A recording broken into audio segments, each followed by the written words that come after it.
Oli.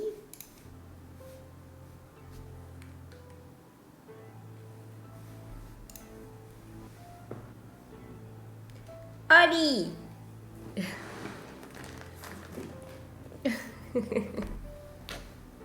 Grande que vaya. Se agradecen los retweets, la verdad, se agradecen mucho.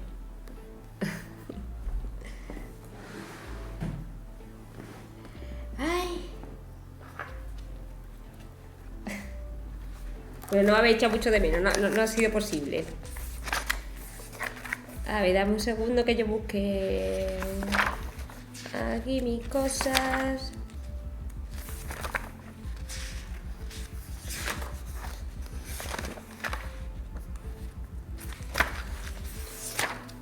Aquí. ¿Me queda ya? Me queda. Esto de cuaderno, gente. Esto. Está muriendo. ¡Oli! ¡Oli a todos! ¡Oli!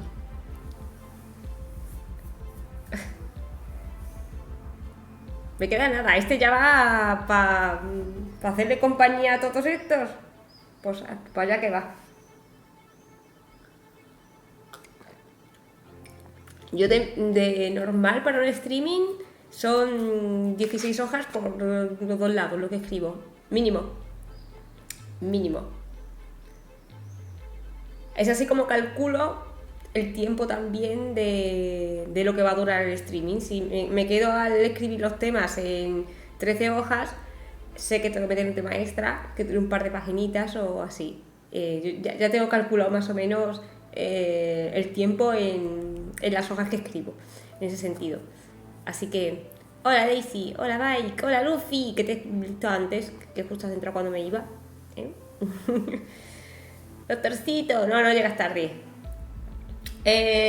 Los gatos están baneados los dos, porque Tuerca se ha puesto a dormir otra vez encima del router. No sé qué manía tiene de ponerse encima del router. No, Free Tuerca no, mira, sorry, pero no, si hay doble va un gatuno, pero por el bien de no pararme cada 10 segundos a quitar la gata o el gato de encima del router. Porque además es que Tuerca se echa a dormir y llega Tornillo y se quiere poner ahí también y se pone encima de Tuerca, empieza a morderle, a darle por culo y al final termino con dos gatos peleándose detrás de mis pantallas encima del router y no me apetece. Así que eso. Sí, le calentará el culo, pero es que Tuerca duerme así abrazada. O sea, se pone así y encima así la cabeza y se queda dormida. Y el otro día que se me fue internet es que se ve que Tuerca o Tornillo o cualquiera de los dos que se dormía encima saca un poquito lo que es el cable de corriente del router y hice así, clac, y metí para adentro y ya no se me ha vuelto a ir a internet, pero es eso. La música, loco. Ahí. ¡Oli!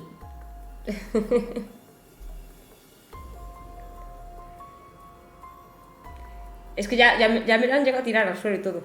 De pelearse los dos por ponerse encima del router. Así que es que no cuestión. ¿Está bien la música así, por cierto?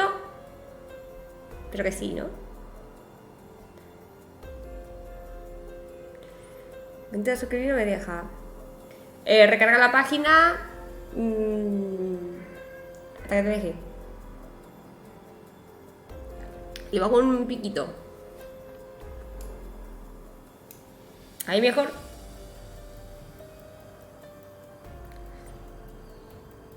¡Oli! Ahí, perfecto. Maravilloso. ¿Va a piedra? Sigue sin dejarme, porque a lo mejor detectará que todavía estás suscrito, entre comillas, o algo así, no lo sé. O desloguearte, volverte a loguear y algo así. Es que no sé qué decirte. A mí también me ha pasado que con el Prime se me acababa y no me dejaba volver a suscribirme hasta que llegase X momento del día, por la tarde, a las 6 en punto o X. no sé, cosas de Twitch. A veces que no le quiere dar la puta gana y ya está. Que está autentificando la tarjeta. Ah, pues entonces ya eso no es cosa de que tal. Ya sé que no es Prime. A lo mejor, yo que sé, hay dentro un fallo interno de Twitch. Que ve todo a saber. En fin, va muy bien Twitch. Va genial. Y que ese Dino que ya te has suscrito otras veces. O sea que no... En fin. No te preocupes. Era abrir la bin, ojalá. Pero no.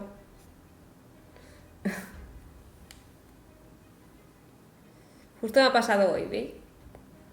Que es que a veces se va la pinza. Hay gente que lo hace a través de PayPal o a través de otras cosas, se le va la pinza a Twitch y ya no les deja. De hecho, sé que mi mejor amiga le pasó también cosas de rollo con PayPal y ahora ya no puede hacer absolutamente nada. No se puede suscribir a ningún canal.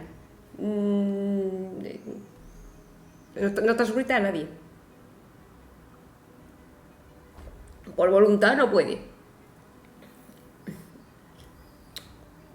No sé, rollos que entran a Twitch directamente. ¡Oli a todos! Bueno, y vamos a hablar de ovnis, que hace como... han pasado 200 millones de años.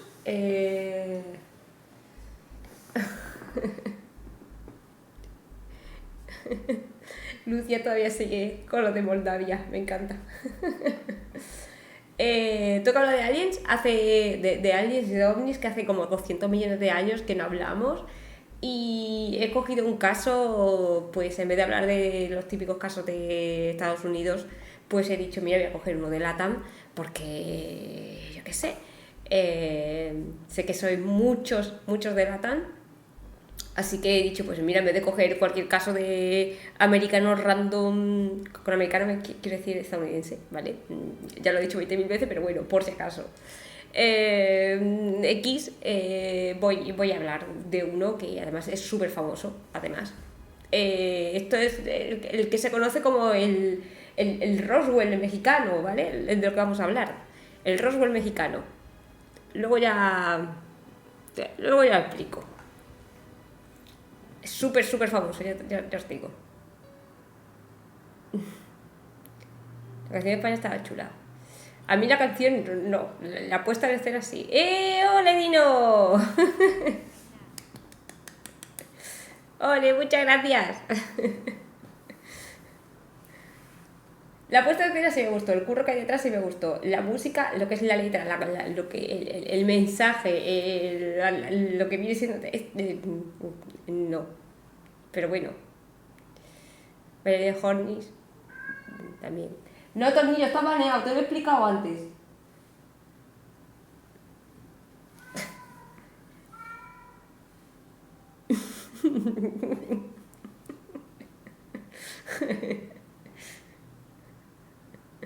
¡Hola, Argón! Ay, ¿dónde está mi boli? Aquí. Por aquí. Aquí está mi boli. Perfecto.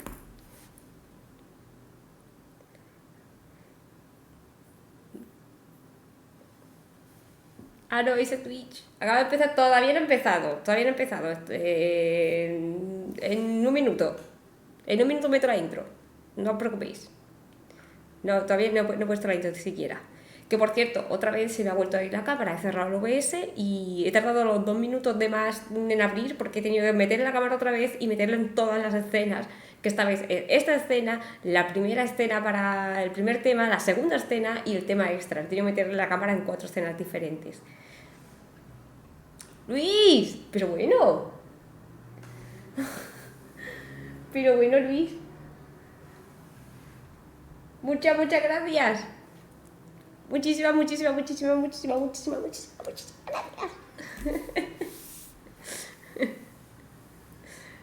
Ay. Grande Luis, coño. A ver, estamos ya listos todos, tenéis vuestras cositas, vuestras patatillas, vuestra, no sé, cervecita, la Coca-Cola. ¿Todo listo?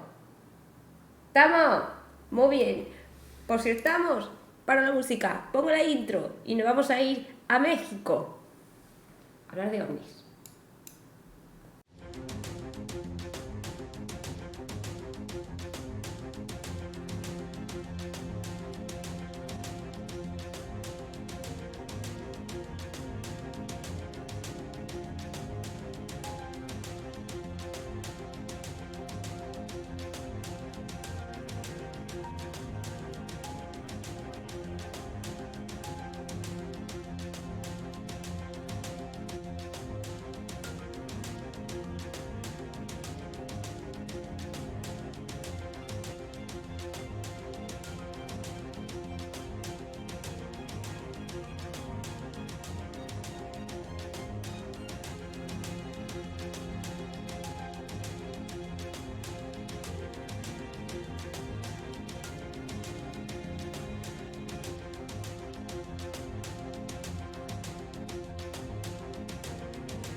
Un momentito que viene sub. Gabo, muchísimas gracias. Oli igual a 3 es sí. Matemáticamente es correcto. Pero bueno, Luis. Pero... Muchas gracias. De verdad, de corazón. Muchísimas gracias. Joder. A ver, no, los 1500 no los mantenemos, ¿eh? Los 1500 ya han muerto. Ya han muerto. ¡Ah, la Kibasha! Bonita, pero... Ay, jo, muchas gracias. Muchas gracias. La última vez que lo miré era en 1020, pero no lo sé. Ahora mismo no lo sé. Si tenéis curiosidad lo que digo, pero vaya.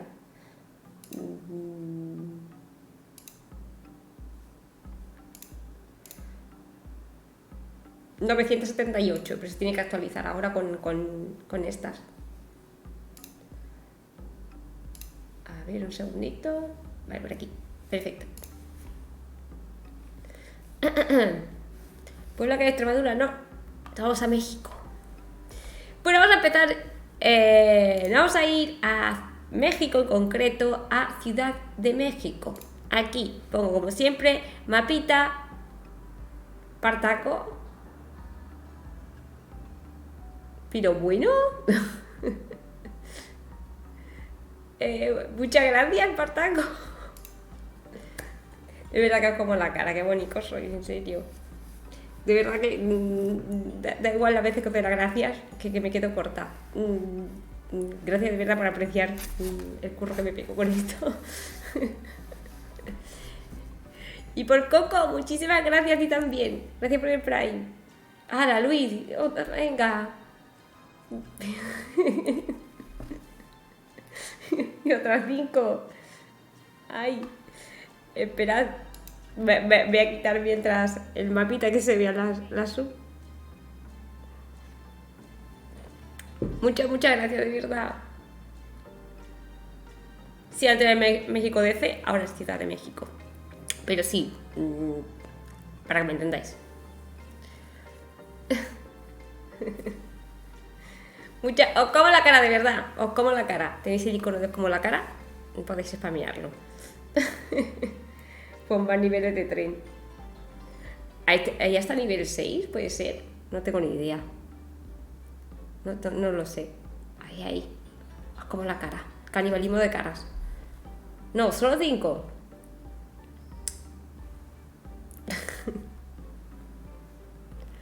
Pues yo creía que ya había estado el 6. No sé por qué. En fin, vamos a empezar ahora sí. Vamos a ir a Ciudad de México, que es lo que os estaba diciendo, para hablar de ovnis. Os voy a dar la fecha del día. Quedaos con ella. 29 de julio de 1977. Es aquí donde va a empezar nuestra historia. Son aproximadamente las 6 de la mañana en el centro de Ciudad de México, México DC, que es como se llamaba antes, y unos señores que ya se han levantado, que estaban haciendo las oposiciones y que tenían que entregarlas en la ciudad de los deportes, aquí. Resulta que ven como unas 3 bolas de fuego, algo luminoso, que pasa justo por encima y que ellos se dan cuenta de que está allí, en el cielo, porque hay una explosión. Es como una explosión, como un rayo, algo, un sonido brutal. Todo el mundo se gira, mira, señala, todo el mundo está pendiente de aquello. Son 3 bolas, una de mayor tamaño, las otras 2 más pequeñas, que están rodeando a esta bola más grande, ¿vale? A este artefacto más grande, que parece literalmente como una bola de luz que emite un color. Fox, muchísimas gracias, un Fox. Pero bueno, y Argón también. Pero Argón, puto loco, 10. Muchas gracias, Jo. Ay, de verdad que os como la cara. Madre, cómo escribo eso. De verdad, muchas gracias. No sé qué haría sin vosotros, jo. Qué lindos sois. Gracias por existir, bonito. No, mi gato no quiere salir, quiere entrar. Y no le dejo. Muchas gracias de corazón. Pues bueno, como iba diciendo, aquí los señores que están esperando para entregar esos papeles de la oposición son las 6 de la mañana y ya todo el mundo se está levantando para ir a trabajar. El problema es que acaba de ocurrir esto, una gran explosión en el suelo, en el cielo, 3 objetos, uno más grande y 2 más pequeños. Luis, muchas gracias, muchas gracias. Oye, de verdad que bonitos sois, hostia.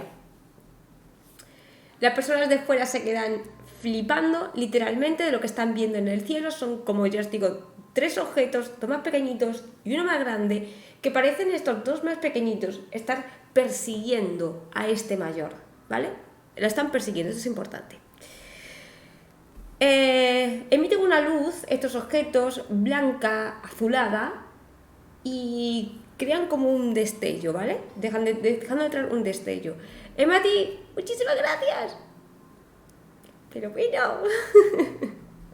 Super su. Ay. Muchas gracias, Jo.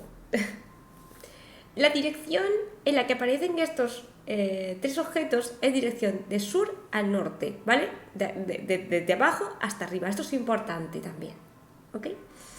Esto es muy importante. Luego veréis por qué. Hacia Querétaro, si sois de México, pues justo hacia el norte, sin más. Uno de estos objetos, el más grande, ya os digo que parece que va a una velocidad más o menos constante y que estos 2 objetos como que se acercan y después se retrasan y vuelven otra vez a acercarse. No dura mucho y van a una gran velocidad, pero ya os digo que parece que como que lo están intentando alcanzar a este objeto más grande y los 2 más pequeñitos. Bien, la gente que está allí viendo aquello se queda flipando, el gran estruendo que hay, y llama a la policía y avisa a las autoridades. Está pasando esto en el cielo, obviamente las autoridades también lo ven y obviamente quienes también se enteran son los señores de la prensa.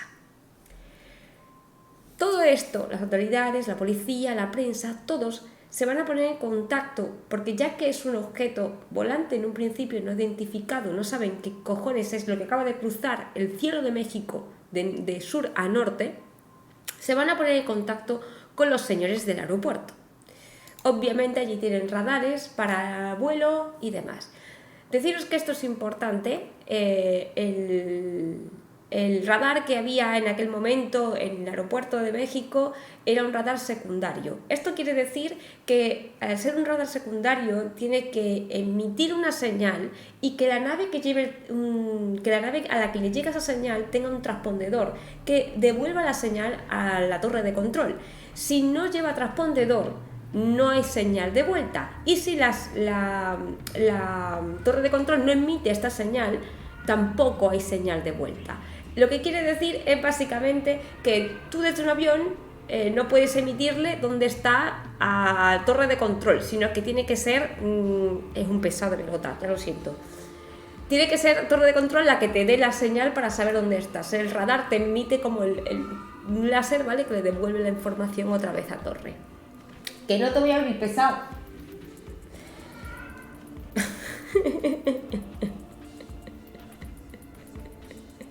En fin. Vaya tela el tío. Pues bueno, deciros que se ponen en contacto con el aeropuerto de México y debido a este tipo de radar, que era, ya digo, un radar secundario, pues no van a detectar absolutamente nada dentro de lo que son los radares en el aeropuerto de México, porque no lleva transpondedor. Esos objetos no llevan ningún tipo de transpondedor. Pero sí que tenían visual desde torre de control de esos 3 objetos, sí que los vieron y calcularon aproximadamente que iban a unos 5.000 pies de altura, 5.000 metros de altura, perdón, unos 5.000 metros de altura. Es lo único que pueden hacer con unos prismáticos, ver más o menos y calcular la altura de estos 3 objetos, sin más. Ya os digo, pasa muy rápido. En las afueras de México, al mismo tiempo, se está grabando un trozo de una película, un trozo que se iba a incorporar después a una película de un señor llamado Abel Salazar, que era un actor y en aquel momento pues también director de películas. Este señor estaba grabando una toma de un amanecer que se iba a incorporar después a la película. Y resulta que escuchan el estruendo que estos 3 objetos pasan justo por delante de donde están grabando y se queda grabado en la cámara. Se queda grabado en la cámara. Ese amanecer que quería, resulta que pasan estos 3 objetos por delante. Aquí tenéis una parte de esa grabación de estos objetos, ¿vale? Y esto va a salir también en la prensa, obvio. ¿Vale? Voy a poner esta un poquito más grande para que veáis la prensa y tal. Estos son los 3 objetos que este señor pues, filmó porque estaba casualmente grabando allí un amanecer. Ya os digo, eran las 6 de la mañana.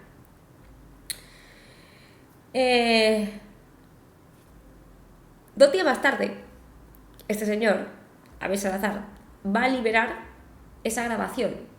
Pero no a cualquiera, no a la policía, no, se lo va a dar un programa que se llama El Mundo Nos Vigila, donde hablaban expertos en ufología, para que intente averiguar qué cojones es lo que acaba de pasar por delante del objetivo de su cámara. Debido a esto, a esta liberación, ya os digo, 2 días más tarde, se va a abrir una investigación por parte de estos ufólogos de qué cojones es lo que ha aparecido delante de este señor. Aquí obviamente pues se empiezan a barajar distintas teorías dentro de la ufología, que si eran meteoritos, que si eran trozos de algún accidente aéreo, que si podían haber sido muchísimas cosas, ¿verdad? Y obviamente también platillos volantes, ¿por qué no? Obvio, se trata de ufología el programa, pero en fin. La cosa es que van a investigar a estos señores y van a dar con una empresa que se llama RAMSA, que es la empresa de control de vuelo. La empresa de control de vuelo, que era Radio Aeronáutica Mexicana S.A., que es así como se llamaba, le va a dar una serie de datos que se van a filtrar después a la prensa. Ellos son periodistas, hacen programas de periodismo, de investigación sobre ovnis y demás, pues van a filtrar estos datos a la prensa. Y estos datos son bastante curiosos, los datos que consiguen a través de RAMSA, porque empiezan a ver que esto no se ha quedado solamente en Ciudad de México, sino que nuestra historia empieza bastante más lejos, en Zihuatanejo. Aquí. ¿Estáis viendo la diferencia? O sea, para lo que no sé de México, ¿vale? Aquí es donde empieza nuestra historia real. y no en Ciudad de México. Aquí es el primer avistamiento de esos 3 objetos. Y ahora vamos a ver. En Zihuatanejo, ya os digo, reportan los 3 objetos y en este caso aquí sí que tienen radar primario y son capaces de detectar este objeto que ha entrado dentro del radar, ¿vale? Estos 3 objetos, según este radar, están aproximadamente a unos 6.000 metros de altura, más alto que lo que reportaron los que vieron estos objetos en Ciudad de México, y que estaba allí el objeto reportado a las 5 de la mañana, una hora antes que en México, y que la dirección era de sur a norte. Otra vez, de sur a norte. Esto, ya os digo, se va a filtrar a la prensa, y aquí tenéis, aquí, lo que revela Ramsar de las averiguaciones que se han hecho sobre estos 3 objetos. Y es muy interesante porque el operador que hace este informe de estos 3 objetos puso en este informe que parecía que el objeto grande parecía estar siendo interceptado por los 2 objetos más pequeños, justo lo que habían reportado también en México. Y que además era curioso porque veía como varios intentos dentro del radar y visualmente de estos 2 pequeños objetos, intentos frustrados de interceptar a ese objeto más grande. De hecho, en un momento dado, él reporta que dentro de ese radar pudo ver que los 2 objetos en uno de estos intentos frustrados se dieron la vuelta, dieron un giro de 180 grados y salieron del radar.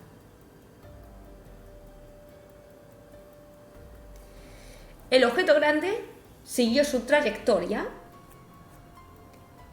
hasta México, hasta el centro, hasta Ciudad de México. Y allí se produce una explosión en el que a partir de este momento el objeto se va a empezar a desintegrar.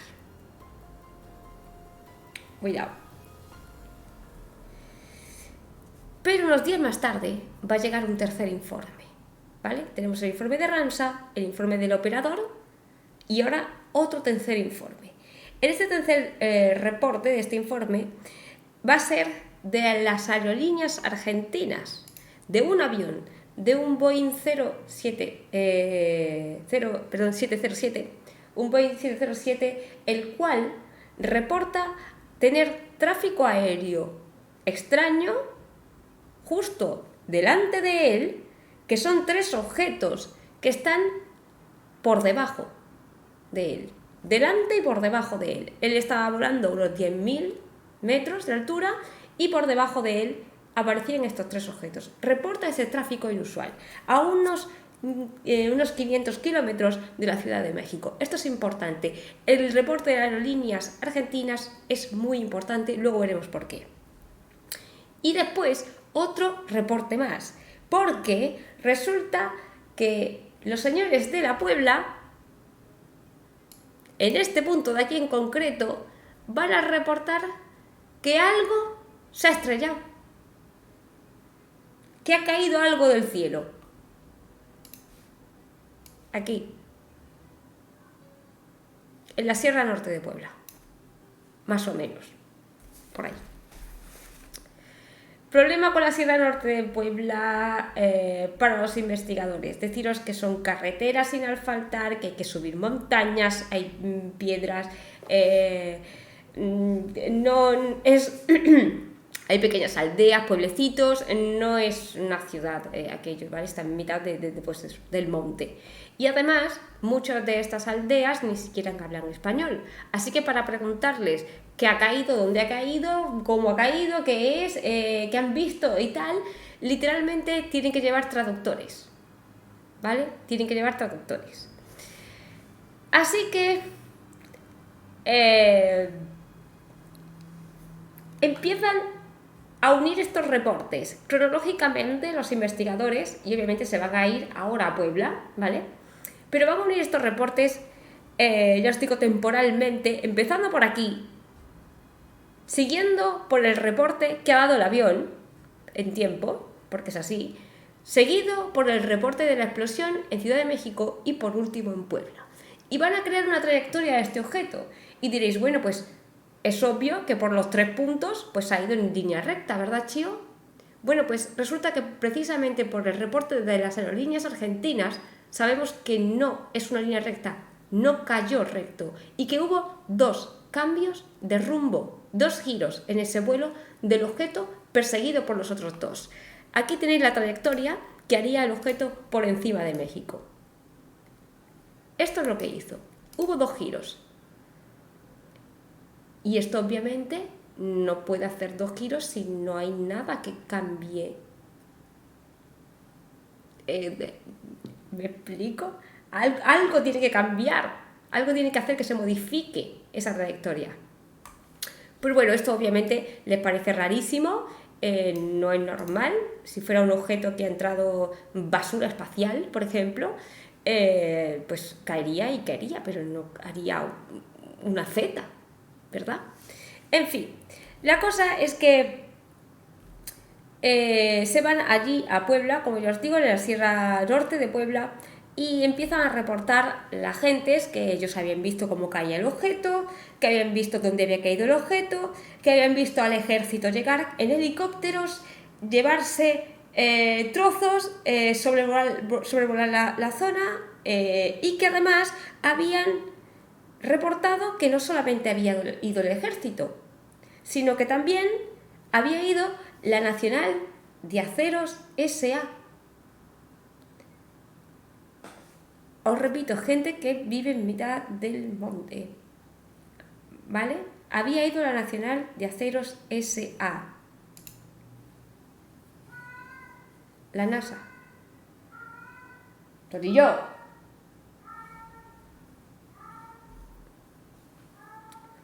Qué pesado es la Virgen. La NASA, Nacional de Aceros S.A. Bueno, total, la cosa es que empiezan a preguntarle, allí ya os digo con traductores, qué es lo que habían visto, qué habían reportado, dónde había caído el objeto, que si los del ejército, que si los de la Nacional de Aceros, en fin, una serie de cosas. Y aquí pues la gente de este lugar de la Puebla empiezan a decir pues cada uno la historia que le salió un poquito del mondongo. ¿Para qué nos vamos a engañar? ¿Vale?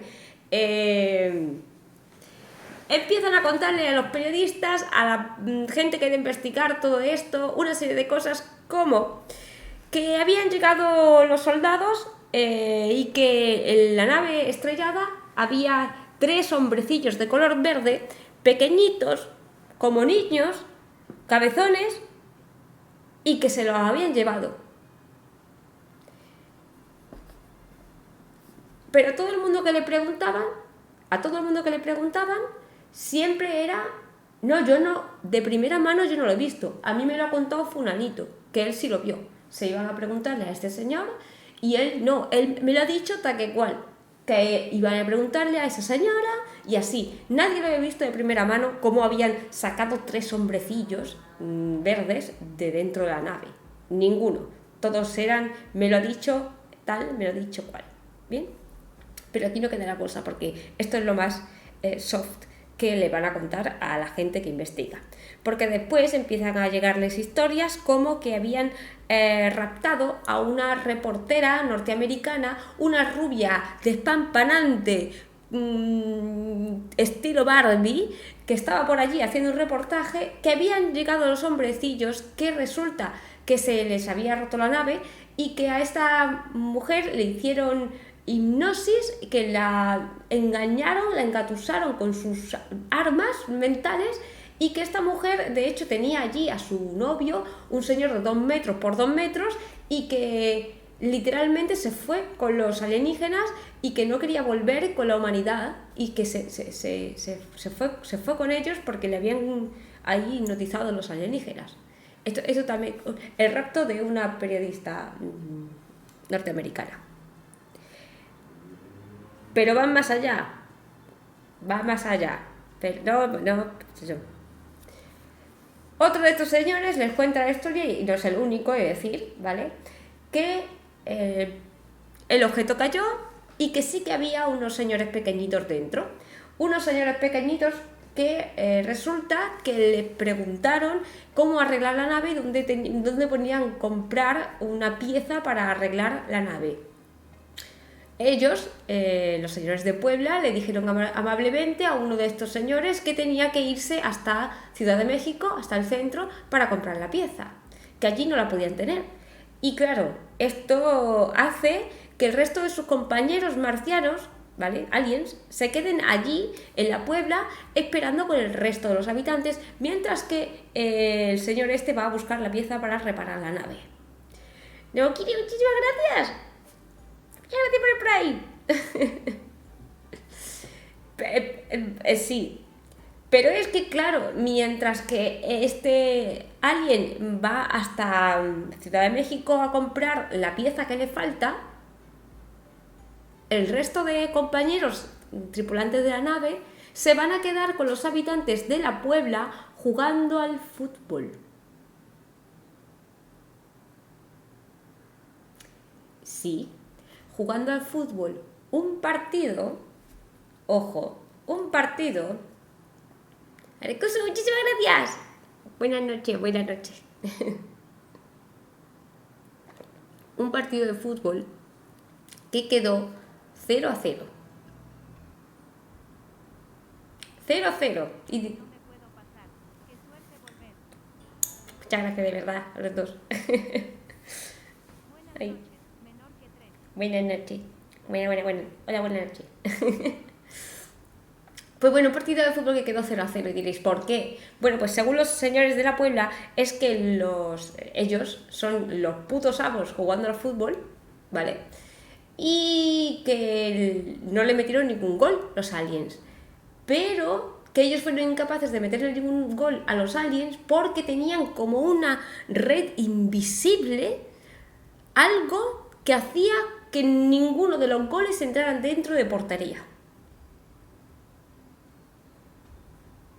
Estas son las cosas, lo que le cuentan a los periodistas, ¿vale? Hombrecillos verdes que van a hacer la compra a Ciudad de México, mientras que juegan al fútbol con los colegas. Y que después de ese partido que dieron por terminado 0-0, se fueron a beber tequila. Bueno.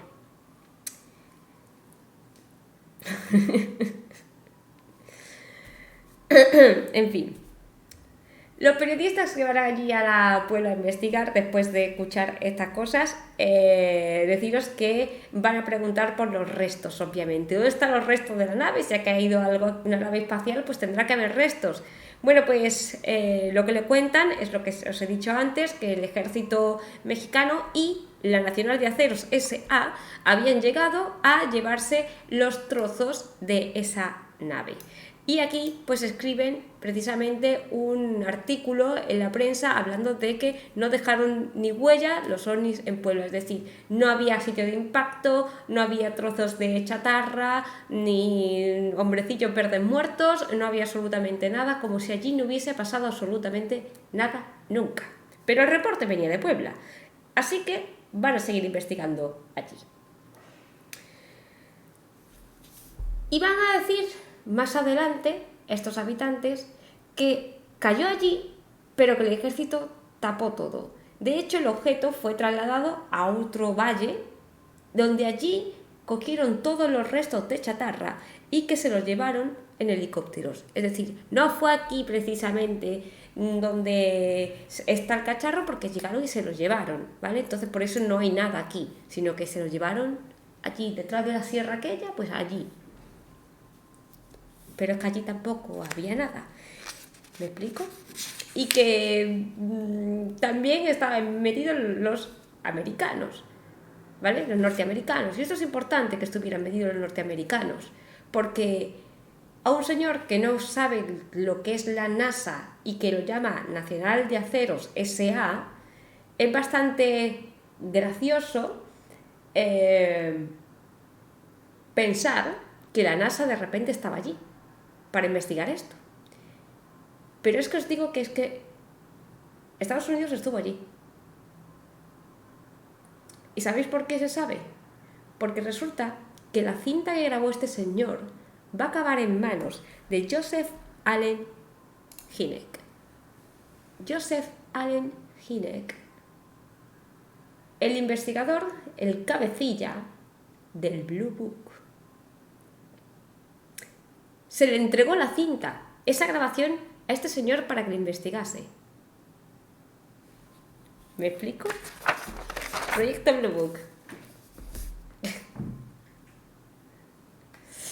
Bueno, deciros que este señor estuvo en México, estuvo en la Puebla, estuvo preguntando, estuvieron investigando sobre todo esto y que estos, por parte de Estados Unidos, está dentro del Blue Book. Este caso está dentro del Blue Book precisamente por él, pero que aquí, silencio, aquí no se supo nada más.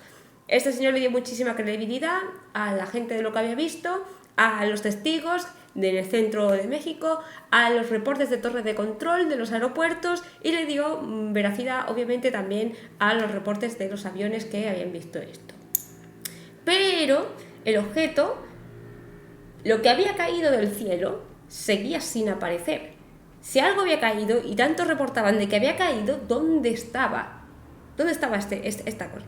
En fin. No vamos a ir un poquito más adelante en la historia, unos días más tarde en concreto, después de que el señor se vaya, con la idea de que sí, que lo que tiene delante es algo que ha venido de otro planeta, ¿vale? Va a llegar a una editorial llamada Editorial Posada una carta escrita por unos profesores que ahora os cuento, ¿vale? Esta editorial Posada, tenía una revista donde hablaba de cosas de esto, de temas de misterio, de temas de en fin, una serie de cosas, de ovnis, de leyendas y demás, e intentaba buscar la veracidad de estas historias. Pues la revista se llamaba Duda. Aquí tenéis la revista Duda y esta carta de los profesores que llega a esta editorial va a ir directamente a la redacción de la revista Duda, por lo que cuentan. Y es que resulta que estos profesores que eran de Filomeno Mata, que era de aquí, ¿vale? En Puebla, justo en frontera, aquí, ¿vale? A esta Filomeno Mata, un pequeño pueblecito de no mucha gente, resulta que les dicen que a uno de sus habitantes que le cayó un trozo de metal del cielo, un pedazo enorme, que se tuvo que tirar al suelo porque literalmente si no se agacha lo mata, y que de hecho le rompió el huerto, le jodió el huerto, ese trozo de metal. Así que los señores de la revista Duda se van a plantar allí. Y allí encuentran que hay un trozo de metal. Aquí está. Un trozo de metal, el cual van a llevar al laboratorio para analizarlo. Y ese trozo de metal, para empezar, decir que tenía una pátina sobre él porque había sido expuesto a una gran temperatura, equivalente al de cruzar la atmósfera terrestre. Estaba chamuscado, ¿vale? Directamente. Pero además se va a hacer, pues, de qué está hecho esto, de qué está hecho este trozo de metal, y era una aleación de acero, silicio, etcétera, etcétera, etcétera. Pero quedaos con que es acero, es muy importante que os quedéis que es acero. Bien, pues bueno, aquí al ver este trozo, analizar que es un trozo de acero, que ha caído desde el cielo, bueno, pues directamente las autoridades mexicanas van a meter carpetazo diciendo que esto es un trozo de basura espacial. No se hablaba del tema. Trozo de basura espacial. Por otro lado, deciros que podéis encontrarlo en internet, por si queréis leeroslo. La revista Duda va a sacar un especial, que es este que tenéis aquí, precisamente hablando del ovni. ¿Tornillo de verdad? Hablando del ovni, pero haciéndolo en cómic. Los sucesos que os he estado contando con orden cronológico y en cómic.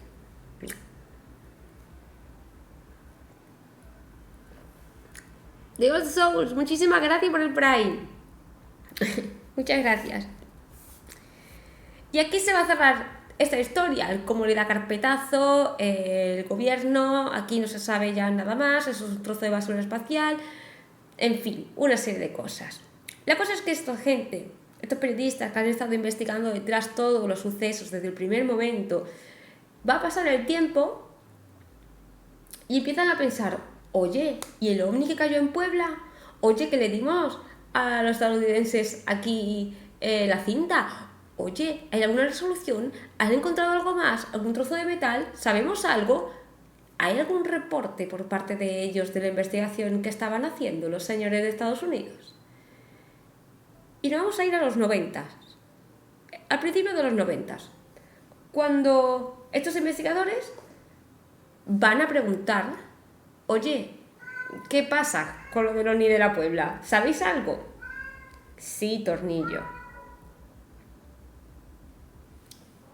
Pesado es. No pasa nada, ¿eh? No os preocupéis, que no, porque quiere entrar y ya está. Pues bueno, aquí los señores preguntan y aquí pues los estadounidenses le van a contestar que sí, que lo habían investigado, llevaban haciéndolo de hecho desde el 77 y que habían descubierto que ese trozo de metal, lo que hubiese caído, esa bola que hubiese caído desde el cielo hacia allí, ¿vale? hasta Puebla, formaba parte de un cohete ruso para poner en órbita el satélite Cosmos 929. Esto es lo que reporta Estados Unidos, ¿vale? Sí, era un cacho de este cohete y tal. En concreto, le dan un dato más muy importante a estos periodistas, que se trata de la tercera fase del cohete, que había perdido la ruta al reintegrarse en la Tierra y en vez de caer en el mar, cayó allí. Vale. ¿Sabéis lo que son las fases? Habéis visto el despliegue de algún cohete seguramente, que sube y se empiezan a desprender, caen trozos, después hay otra segunda propulsión y después, si acaso, otra más. Esas son las fases, ¿vale? Las distintas propulsiones que tienen para poner algo en órbita o para sacarlo de fuera de la esta. Vale, perfecto. Bueno, pues según el reporte, esto era la tercera fase, esa tercera propulsión para poner el satélite en órbita. La cosa es que los investigadores obviamente son periodistas y se van a poner a investigar en plan, vale, tercera fase de esta cosa, perfecto. Y entonces van a mirar la fecha del lanzamiento de este satélite. La fecha en la que fue lanzado el Cosmos 929, ya os digo, el satélite ruso, fue el 17 de julio de 1977. 17 de julio de 1977. El problema es que el incidente había ocurrido el 29, 12 días más tarde. ¿Dónde había estado esa tercera fase durante 12 días? Kikuru, muchísimas gracias. muchas gracias. Muchas gracias, Joy.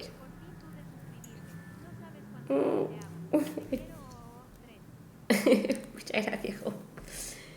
12 días más tarde, ¿qué había estado haciendo? ¿Estaba de fiesta el tercer cohete de propulsión para el satélite? ¿Dónde había estado esos 12 días? ¿Qué había ocurrido con él? Pues bueno, deciros que en concreto logran averiguar que la segunda fase de este cohete sí que reentró bien a la Tierra, de hecho cayó cerca de Ucrania, como estaba programada 2 días más tarde. Todo perfecto, ¿vale? Sabéis que tienen su sistema para que hayan caído despacito y todo esto, para que no haga, por si acaso cae donde no toca.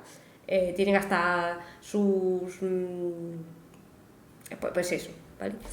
Que tienen paracaídas y cosas de estas. Y después tienen para, si cae en el mar, para que flote y lo vuelvan a recoger arriba. En fin, una serie de tal. Bueno, pues resulta que en la segunda fase de este cohete sí que cayó cerca de Ucrania, ya os digo, como estaba programado 2 días más tarde del lanzamiento del satélite. Perfecto. El cohete además que se utilizó, este tipo de aquí, estaba dentro, ¿vale? Lo que tiene ese cohete de propulsor era un Cyclone 2, que es lo que averiguaron ellos. Un cohete Cyclone 2, ¿vale? Tenemos ya el tipo de cohete y ahora se ponen a mirar el tipo de cohete y resulta que el Cyclone 2 solamente tiene 2 etapas. No hay 3 etapas. Así que no podía ser este trozo de metal la tercera fase de esto de aquí, porque es que solamente tiene 2. O sea, los señores estadounidenses directamente le dieron una fecha aproximada, de unos días aproximados, 12 días antes, que no tenía nada que ver, con una cosa que no tenía nada que ver, con un cohete que no tenía nada que ver porque no tiene tercera fase, pero es que además, ¿vale? Resulta que se pusieron a investigar y es que el Cyclone 2 está fabricado en aluminio y en titanio. Si hubiese sido un trozo del Cyclone 2, de este cohete propulsor, porque la pieza encontrada, os repito, era de acero.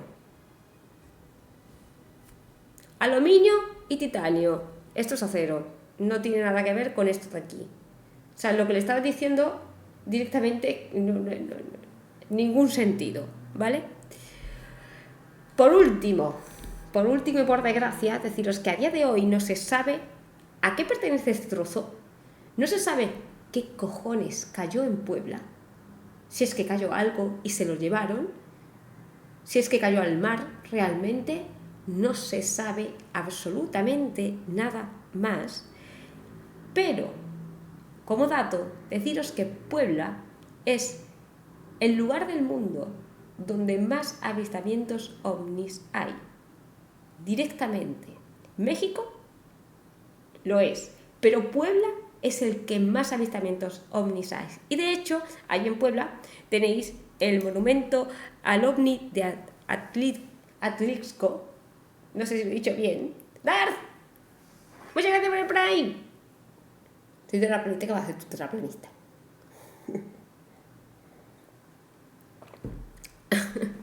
Terraplanista, dice. Uy, perdón, mis clics.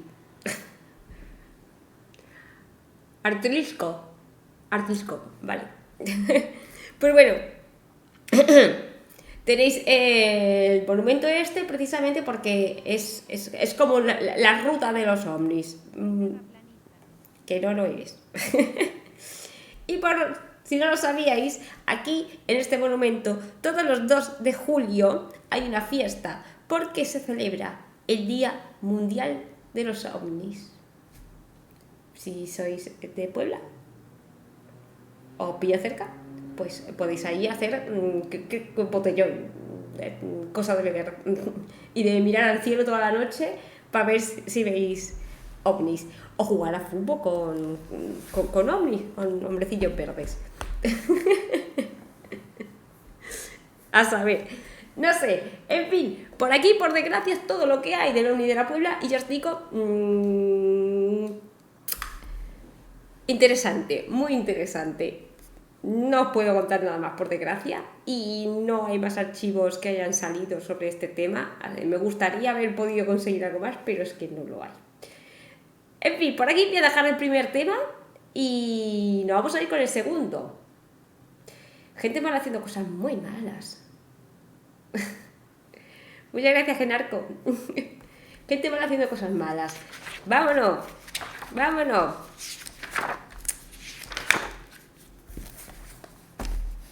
Harold Shipman, el Doctor Muerte. Os pongo la intro como siempre. ¿No os voy a enfadar? Os podéis enfadar, sí. Intro.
tu moteada, perdón, se me ha colado tornillo. Se me coló tornillo. ¿Qué?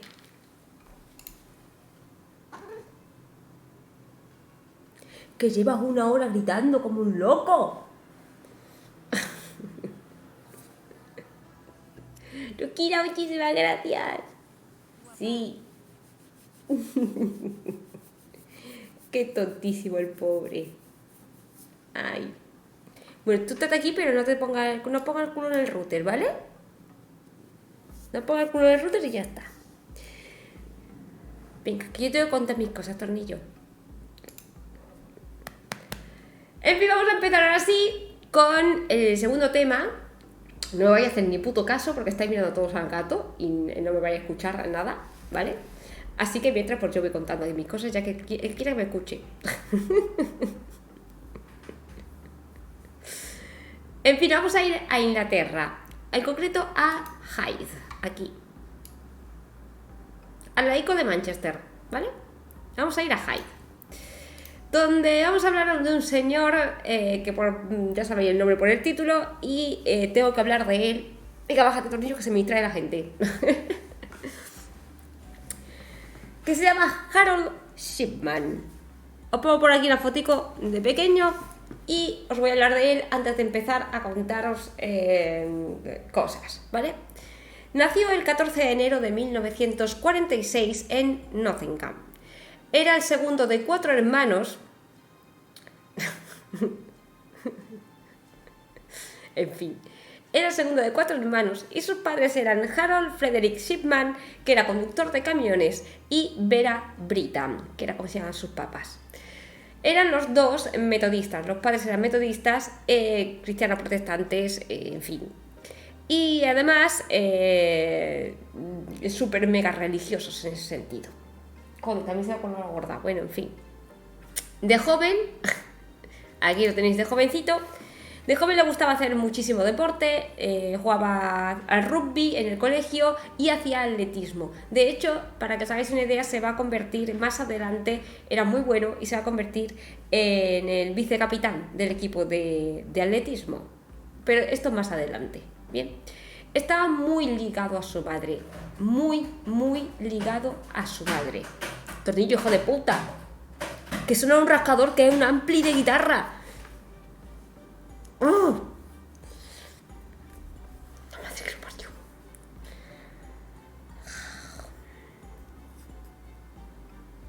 Prosigo. Su madre, por desgracia, va a morir de cáncer. Tornillo, no. ¿Veis por qué estaban baneados los dos?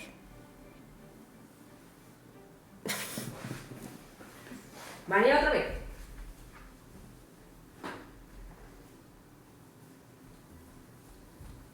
Mira.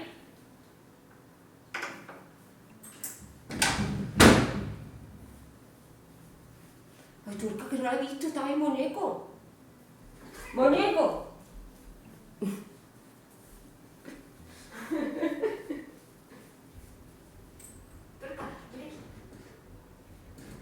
Venga, que tengo que trabajar. La gente me paga por esto. Tuerca.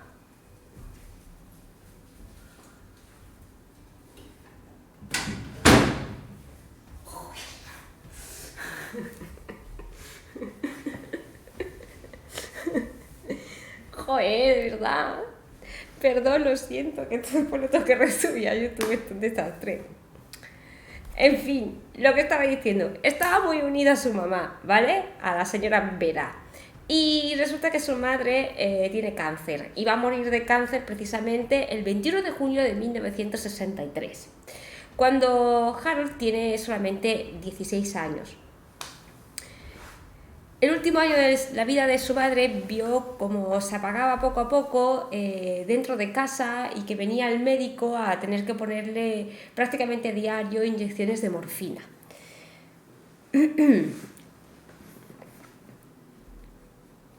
A partir partir de este momento Harold se siente solo, no está su madre para apoyarle y se va a centrar muchísimo más en los estudios y en el deporte. Sacaba muy buenas notas y en el deporte ya os digo que se convierte a este punto en vicecapitán del equipo de atletismo. Él corría y estudiaba simplemente para tener la cabeza ocupada y no pensar que había perdido a su madre precisamente de una manera tan cruel en ese sentido, viendo cómo se apagaba poco a poco.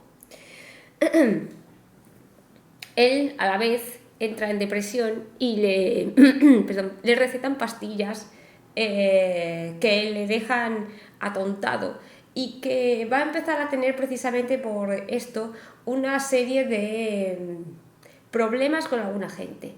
Para el resto de los compañeros y para sus amigos, este chaval era un tío de puta madre, simpático, siempre estaba ahí cuando se lo necesitaba, pero de puertas para afuera, con el resto de su familia y con la gente más cercana, lo describían como un ogro violento.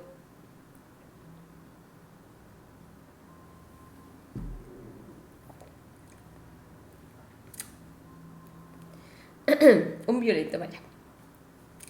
2 años más tarde de esto, después de la muerte de su madre, en 1965, decide entrar en la universidad y se mete a estudiar medicina en la Universidad de Leeds. Allí va a conocer a la mujer que se va a convertir en su futura esposa. ¿Qué bebes? Vino tinto con limón. Primrose, que es como se llamaba esta señora. Primrose la conoce ya en la Universidad de Medicina y se va a convertir en su mujer. Se casan en 1966 y, súper rápido, ¿vale? Ya os digo, el primer año de conocerse ya están casados y se van a graduar los dos juntos en 1970.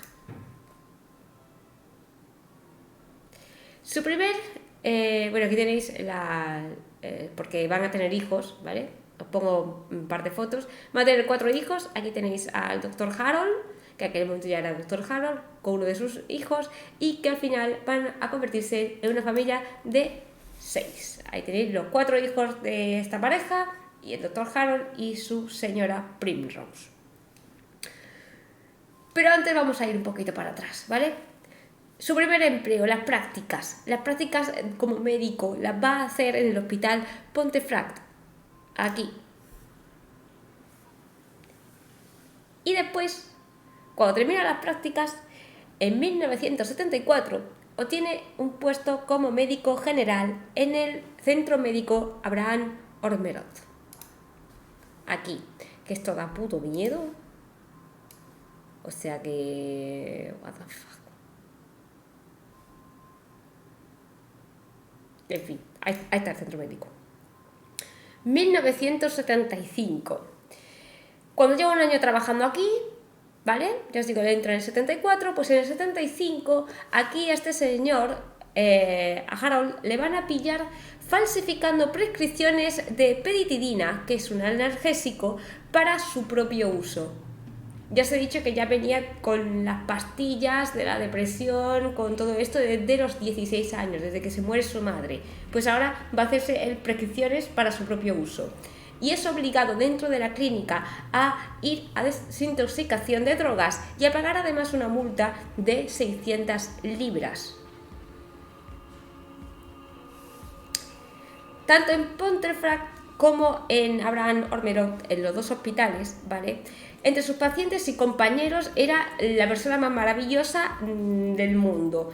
Pensad que él era médico de cabecera, médico general, así que atendía a todo el mundo, ¿vale? Pero sobre todo a ancianas que estaban allí todo el santo día y que volvían al día siguiente otra vez, pero que él era súper amable con ellas, siempre una sonrisa. De hecho, incluso hasta de su bolsillo les llegaba a pagar tratamientos a estas mujeres, a estos hombres que no podían pagárselo ellos. Le pagaba el tratamiento o se lo daba gratis o amablemente él decía de hacer una consulta extra porque sí, ¿vale? O que iba a verles a su casa, X, lo que fuese. Pero, ya os digo, dentro de sus compañeros de trabajo y de sus pacientes. Pero en casa Shiripol, muchísimas gracias por el Prime. En casa su familia la va a definir como agrio e iracundo.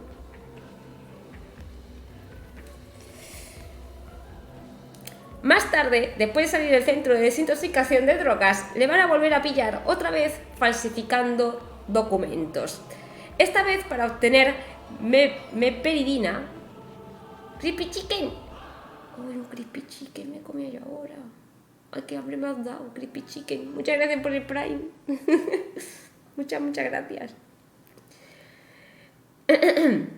Meperidina, y aquí que me corrija doctorcito, que es un analgésico general de tipo morfínico que se utiliza para el parto, o que se utilizaba entonces para el parto. I don't know. Es que lo he buscado porque yo doctorcita no soy. Doctorcita no soy, pues eso. A partir de este momento empieza también, aparte de estos dos centros, a trabajar en el centro médico de Hyde al mismo tiempo, ¿vale? Así que tenemos aquí ya varios hospitales en los que está trabajando. Ejerció en algunos de ellos en la zona pediátrica, en otros como médico general, en otros como médico de cabecera. Ya os digo, en cada sitio lo tenían en un puesto diferente, iba rotando en los 3 hospitales al mismo tiempo, ¿ok? Pues bueno, cuando empezó a trabajar en el centro médico de Hyde, enhorabuena, porque aquí es donde comienza nuestra historia y donde vamos a obtener nuestra primera víctima mortal. Una mujer llamada Eva Lyons, de más de 75 años, de la cual por desgracia no hay foto. Si es, ¿no? Doctor Evi, ole. Pues Eva, no tengo fotos de ella, por desgracia, de más de 75 años, y esta señora resulta que le cae fatal, le cae mal, está todos los días en la consulta, cada día le duele una cosa, cada día le tiene que recetar algo diferente, cada día, incluso hasta varias veces al día llegaba a su consulta y no podía soportar a esta mujer. Pues resulta que este hombre, Harold, se ofrece a ir a su casa a atenderla, ya os digo, siempre amablemente, yo voy a tu casa, yo te atiendo allí y tal. Pues bueno, va a su casa y le pone una sobredosis de morfina. Eva Lyons vivía sola. A los 2 días llaman a Harold y avisan de la muerte de esta mujer. Harold, el médico que la estaba atendiendo, la cual tenía todo el historial clínico de ella, se va a ir a firmar el certificado de defunción, en el cual pone causas naturales. La muerte, causa natural. Estaba ya mayor la señora, pero lo que le puso fue una sobredosis de morfina, ¿vale? Eso que lo tengáis en cuenta.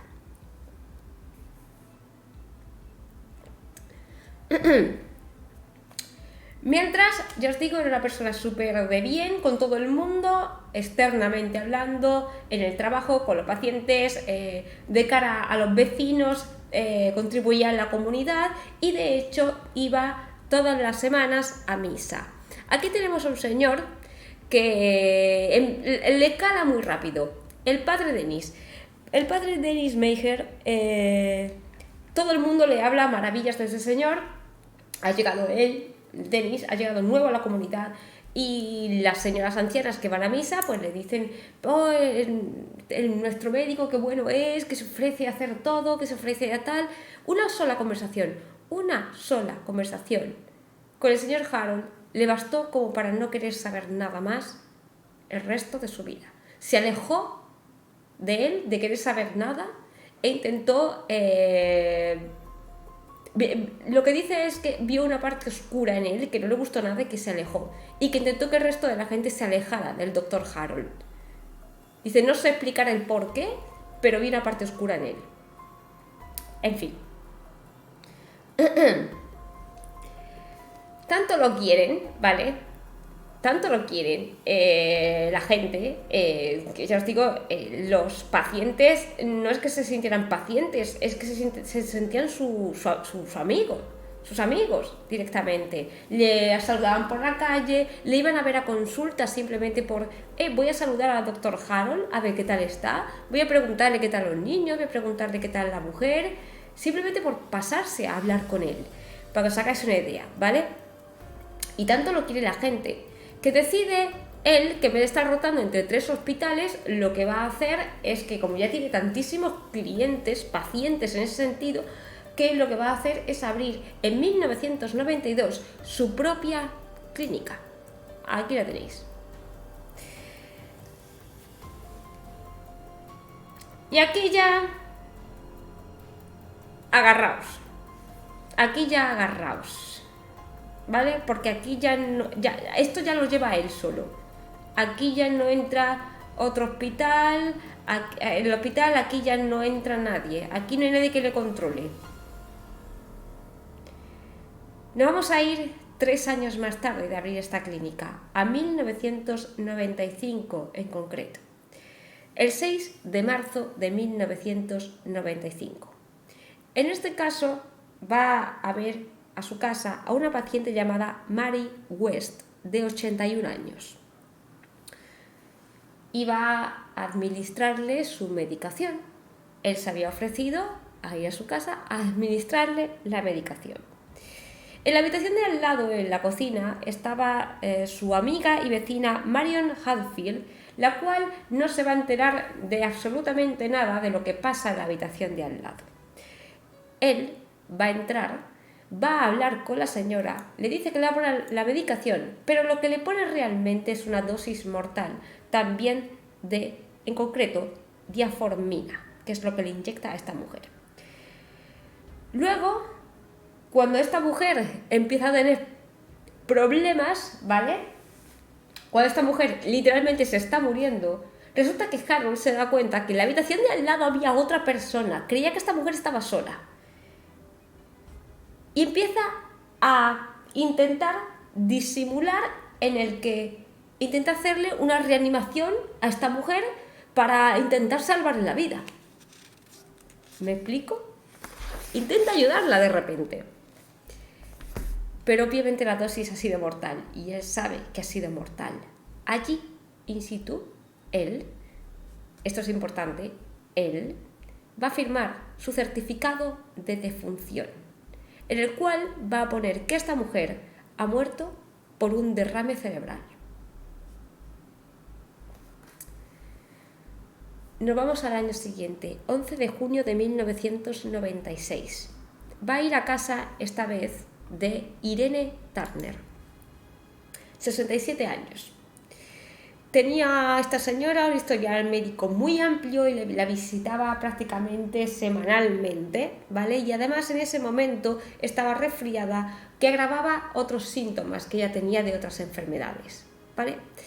Bueno, pues a esta mujer directamente esa tarde del 11 de junio de 1996 le va a poner una dosis también mortal de morfina. En ese momento entra la vecina de esta mujer, Sheila Ward, que es como se llamaba. Y él otra vez intenta disimular, haciendo como que la está reanimando y diciéndole que tiene que coger rápidamente. Le dice a Sheila, váyase usted a la habitación, porque estaban en el salón de la casa, váyase usted a la habitación de esta mujer, de Irene, y coja usted su ropa, métala en una maleta, porque esta mujer nos la tenemos que llevar en el hospital. Usted haga ese favor, recoja las cosas de Irene, que yo mientras estoy intentando salvarla. Y hace, además, como que llama a la ambulancia. Cosa que llamada que no ocurre. Llamada que no llega a la centralita. Ni siquiera da tiempo a llevarla al hospital porque la dosis que le ha puesto es mortal y vuelve otra vez a hacer como que vuelve a coger el teléfono para cancelar la ambulancia porque ya no hace falta. Después va a firmar su certificado de defunción como muerte por diabetes.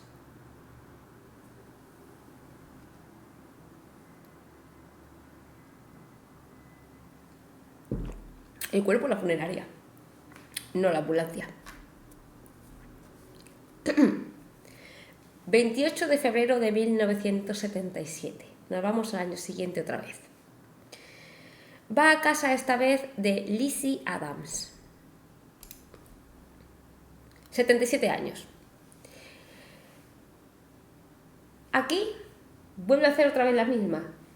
Vuelve otra vez a inyectarle una dosis mortal, vuelve otra vez a hacer como que pide la ambulancia, vuelve otra vez a hacer como que cancela la ambulancia. Y esto es lo que dice él, que llamó a la ambulancia y que después la canceló. Pero resulta que en Centralita nunca hubo una llamada de ambulancia. Pero sí que se encontró el certificado de defunción dentro de una maleta de esa señora en el garaje, en el que ponía neumonía, muerte por neumonía.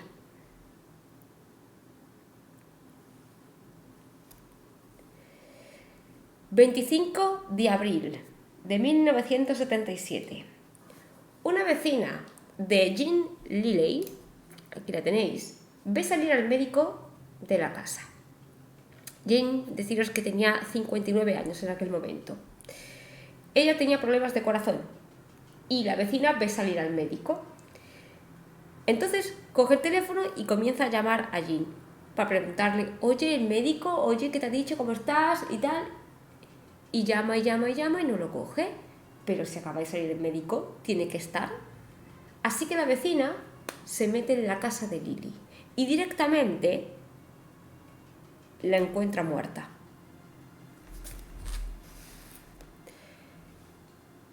El certificado de defunción también estaba firmado por señor Harold y ponía insuficiencia cardíaca.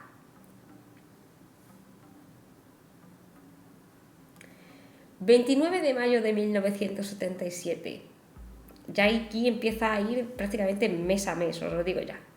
Va a casa esta vez de la señora Ivy Lomas. Aquí tenéis a Ivy, de 63 años.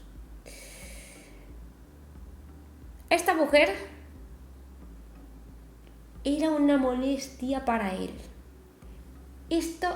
La odiaba a esta mujer, la odiaba. Para que os hagáis una idea, él tenía que verla prácticamente a diario a esta mujer. Era adicta a las operaciones y era adicta a ver al médico todos los putos días, ¿vale? De estas que tenía problemas de ese sentido. ¿Me explico? Gracias, Trustix. Era adicta al médico y adicta a las operaciones, de la que sea. X. Bueno, pues literalmente el señor Harold bromeaba en consulta y ponía uno de los asientos de la sala de espera en el que había un cartel que ponía asiento reservado para Ivy Lomas, porque sabía que iba a aparecer tarde o temprano ese día. Ivy iba a estar por allí. Así que la odiaba, no la soportaba ir a todos los días constantemente esta mujer allí en consulta. Pues este señor va a la casa de Ivy amablemente a ponerle otra dosis mortal de morfina y después de matar a esta mujer se va a ver a otros pacientes. Justo sale por la puerta y se va a ver a otros pacientes. De hecho, al tercer o cuarto paciente que ve en su casa, hombres, es decir, le comenta precisamente que mira qué lástima que Ivy ha muerto esta mañana, cuando no se sabía que Ivy había muerto en aquel momento. Nadie sabía que Ivy había muerto. Más tarde, cuando volvió al hospital, el doctor Harold modificó los registros médicos de esta mujer. 14 de julio de 1997. Por desgracia, de esta señora que voy a hablar no tengo foto. Muriel Grimshaw. Anna Brown, su hija, entra en la casa con las llaves y directamente lo que encuentra es a su madre muerta. Estaba sentada en su silla y estaba muerta. En el certificado de la muerte, ya os digo, todos ellos firmados por el doctor Harold, ponía que había muerto por una hipertensión y un derrame cerebral. Y esta mujer no tenía ningún historial médico de hipertensión.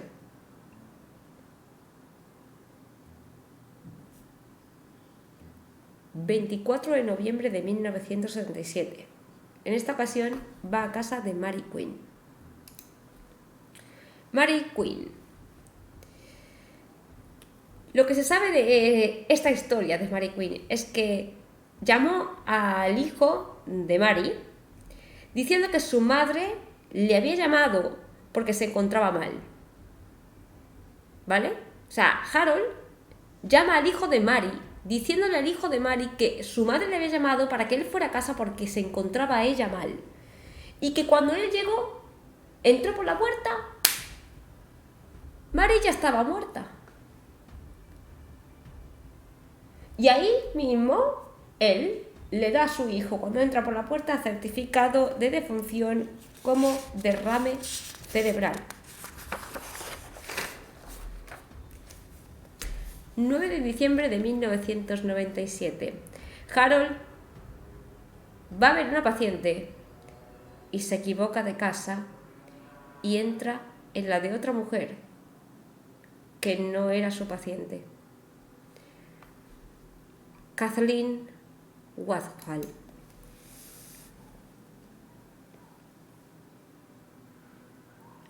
De 81 años. En el centro dijo de haber recibido una llamada de esta señora para que acudiera a su casa a ayudarle, pero que porque se encontraba muy mal. Pero cuando llegó él por la puerta, igual que con la anterior, que resulta que se la había encontrado muerta.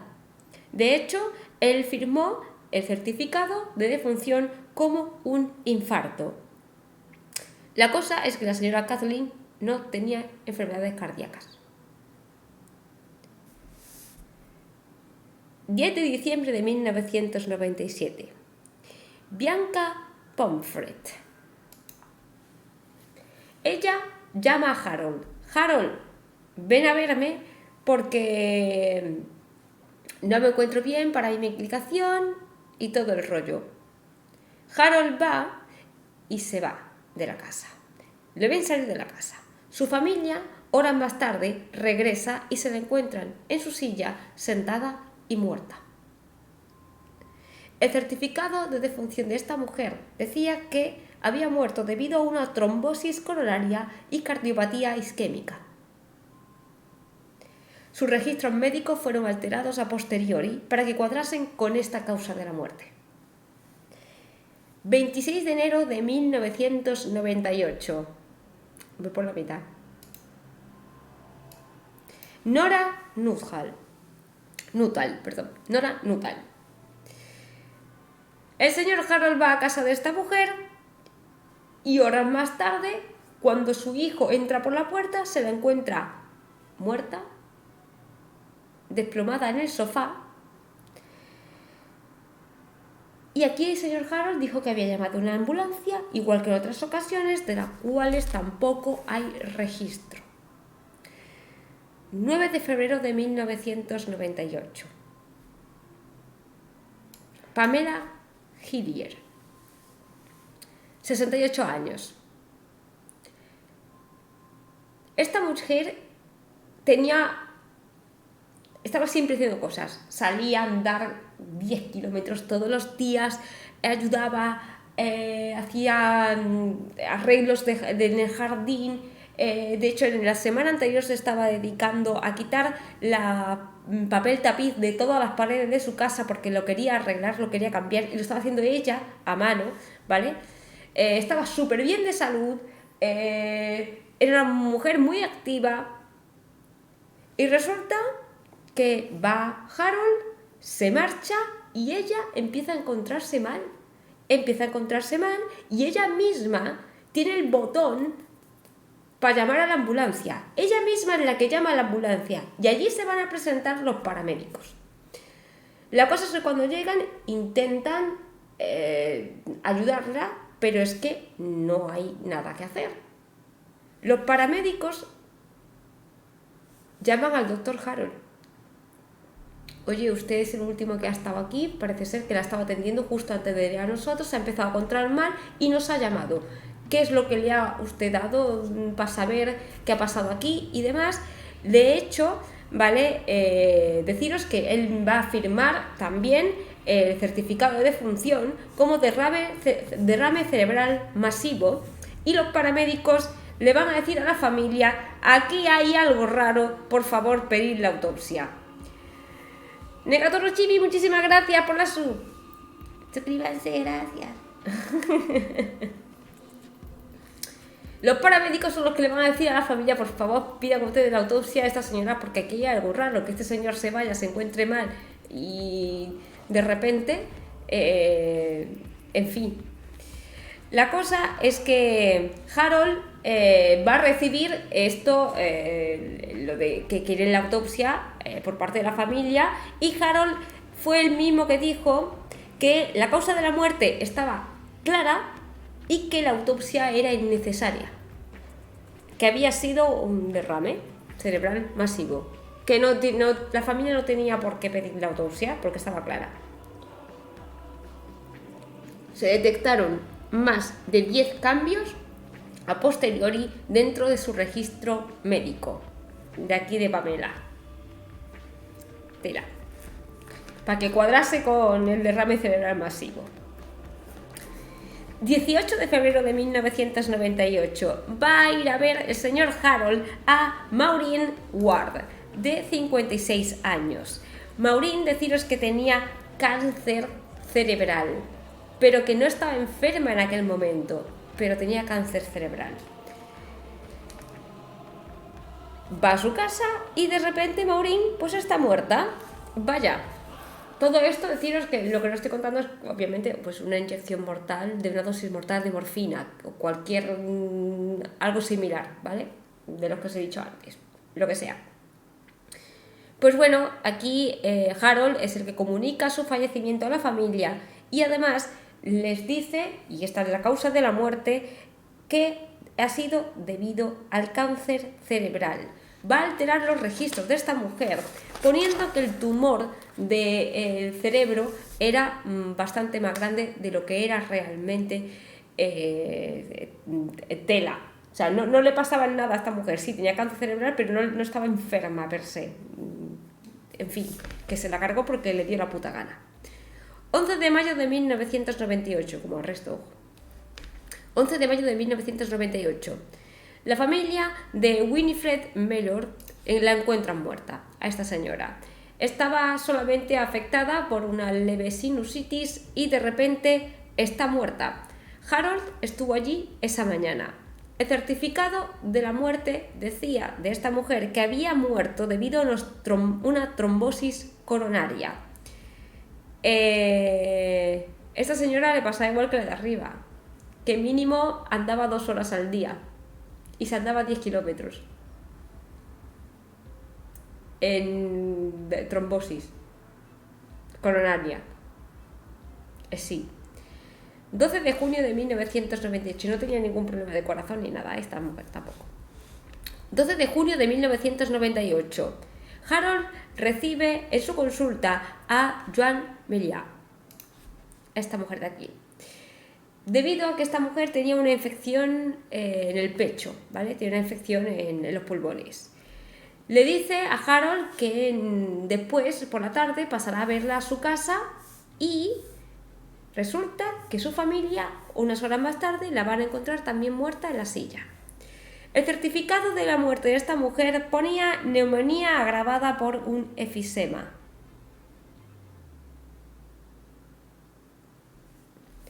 ...24 de junio de 1998... En esta ocasión, el señor Harold va a visitar a Kathleen Gundry. Kathleen Gundry. Y ojo aquí que se viene. Aquí se viene, gente. Va a visitar a Kathleen Gundry para tomarle simple y llanamente una muestra de sangre para enviarla al laboratorio. No tiene que hacer nada más. Obviamente no se va a tomar esta muestra de sangre y que esa muestra de sangre no va a llegar a ningún lado, ni al laboratorio, ni a ningún sitio.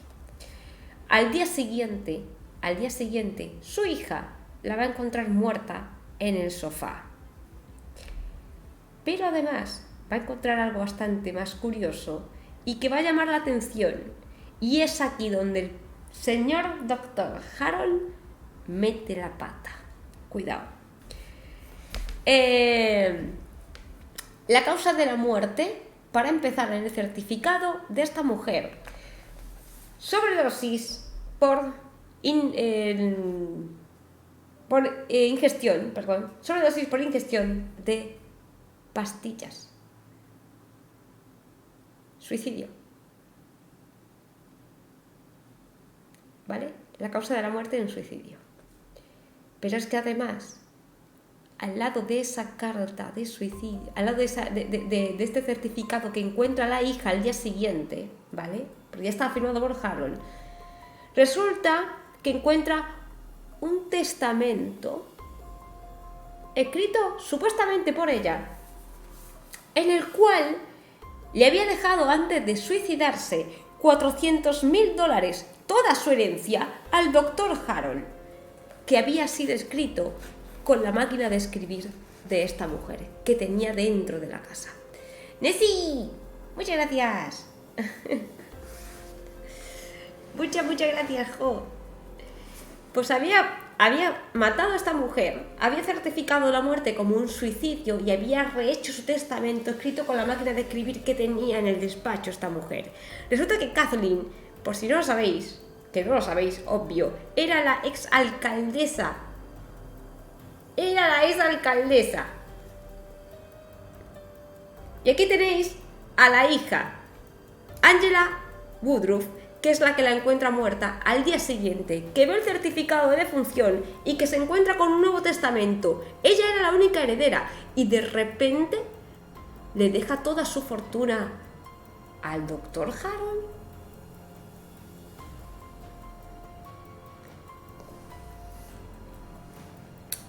Aquí tenemos a Angela que dice los cojones. Va a coger ese testamento y se lo va a llevar a un abogado y estos van a decirle: maravilloso, te vas también a denunciarlo a la policía. Y es aquí cuando se denuncia a la policía. Aquí empieza una investigación, porque obviamente no es normal que la señora le deje al doctor toda su fortuna justo antes de suicidarse, ¿verdad? Una señora que además no tenía ningún motivo para hacerlo. Pues en esa investigación van a declarar precisamente, van a conseguir saber que el testamento se había hecho ese mismo día en la máquina de escribir de la casa de la señora Kathleen y que además Harold había sido sospechoso de su muerte. Así que nada de suicidio. Y lo que va a pedir esta muchacha, o esta mujer, Angela, es que exhumen el cuerpo de su madre y que se le haga una autopsia. Esto va a ocurrir en septiembre de 1998, cuando se exhuma el cuerpo de su madre. Y ahí, cuando exhuman el cuerpo de su madre, van a encontrar unas cantidades mortales de morfina. Oh, vaya. La autopsia determina que no es un suicidio, que esto es un asesinato, porque obviamente esta mujer no es que tuviera morfina en casa. Y a partir de aquí empiezan a echar hacia atrás la policía. A partir de aquí empiezan a echar hacia atrás y ven todos estos casos. Por desgracia, atendió a más de 5.000 pacientes y por desgracia muchos de ellos, sus restos, fueron incinerados. Así que a día de hoy, y por desgracia, vuelvo a repetir, solo se le pudieron atribuir 15 víctimas mortales a este señor. 15 asesinatos.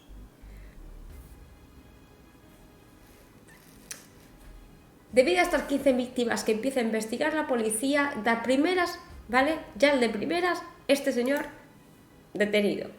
Ahí lo tenéis.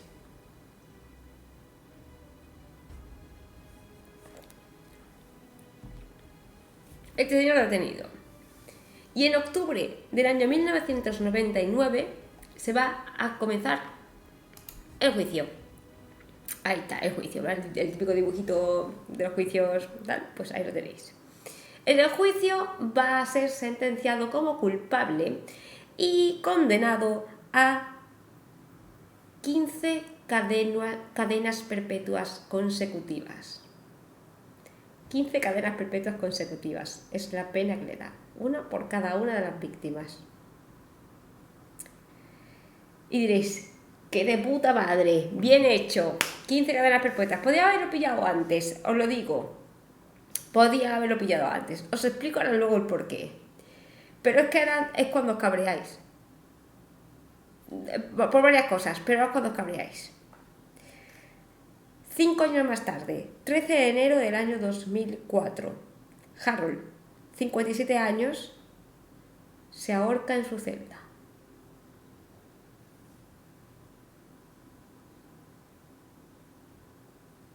...13 de enero de 2004, Harold, con 57 años, se ahorca en su celda.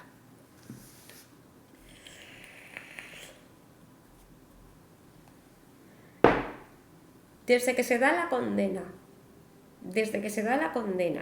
que os repito, que es en 1999, hasta que llegamos a 2004, que continuaba la investigación en aquel momento, porque se seguían buscando más víctimas de ese señor. Calcula la policía que no eran 15 víctimas, que aproximadamente determinaron el número de asesinatos de ese señor en 215 víctimas.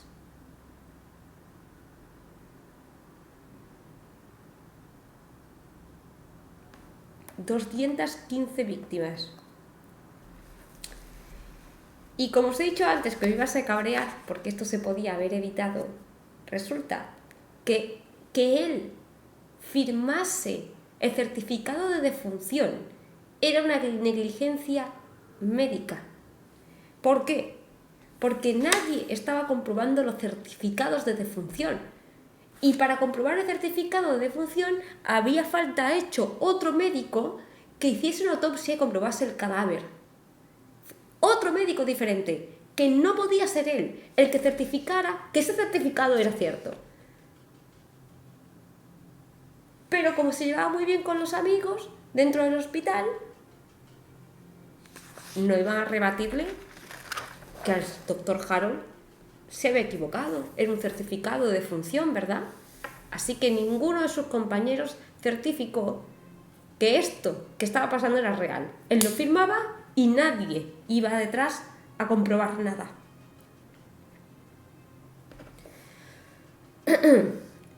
Y os digo, tendría que ser otro médico previo análisis del cuerpo. No puede ser, me fío de ti, te lo certifico. No, tiene que ser otro médico y que mire el cuerpo para certificar la causa de la muerte, ¿vale?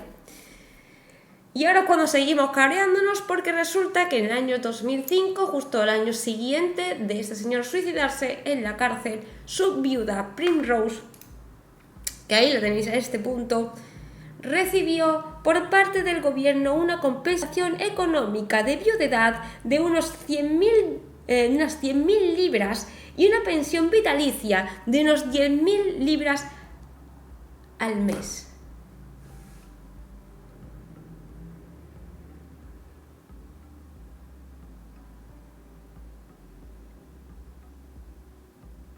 ¿Sabéis quién no recibió ninguna compensación por haber matado, por haber las víctimas, las familias de estas víctimas? No solamente de estas 15 que os he puesto, de las 215.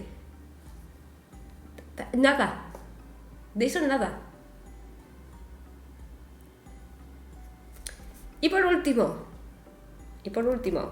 deciros que Harold, el señor Harold, tenía una frase: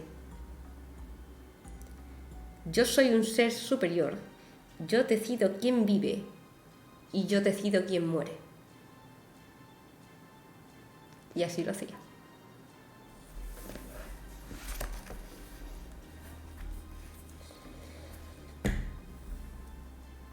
Y por aquí dejo este tema.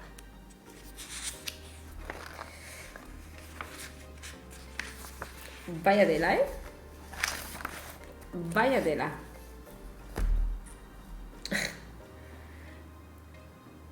Es para enfadarse, o sea, la viuda de este señor recibe una compensación monetaria, 10.000 libras al mes de sueldo vitalicio y unas 100.000 libras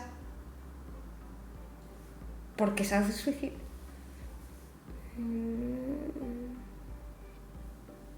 Me enfado. Y las víctimas, yo os digo, absolutamente nada. En fin, por aquí ya os digo, voy a dejar este tema. No sé si lo conocíais. Otro Doctor Muerte, otro más. Tenéis otro directo también de Doctor Muerte, de un neurocirujano, por si lo queréis ver, que también hacía, pues eso, papilla en la cabeza de la gente. Que lo tenéis también por ahí, ¿vale? Por si le queréis un ojito después, si os mola el tema de los Doctores Muerte. Por supuesto hay muchísimos más, ya hablaremos. Y los Ángeles de la Muerte también, enfermeras, enfermeros y demás que se dedicaban también pues a asesinar personas, que otro día tratamos otra vez a los Ángeles de la Muerte, ya tocará. Y vamos a ir con el tema extra y os voy a traer una historia no muy larga, pero curiosa. Como siempre, paro la musiquita, os voy a poner la intro para separar los temas. Tenéis como un minutito, como siempre, para coger vuestras cositas y yo ahora mismo vengo. Intro va.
Perdón.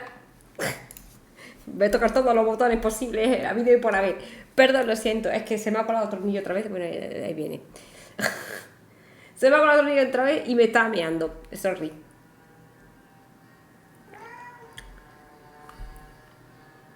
¿Qué te pica hoy a ti? Tornillo, que no. Mamá está trabajando, luego te rasco el culo. Venga.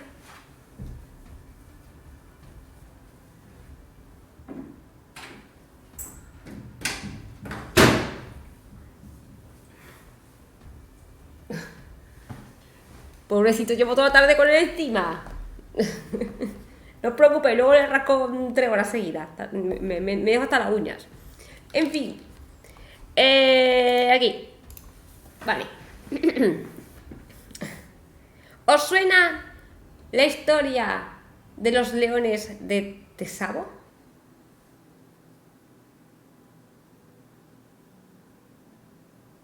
No. A Win sí. Ojo. Ni idea. Perfecto. Maravilloso, sí. Venís sin estudiar. Maravilloso. Bueno, pues os tengo que presentar para empezar a un señor para que entendáis de qué va la idea. Aquí tenemos a John Henry Patterson.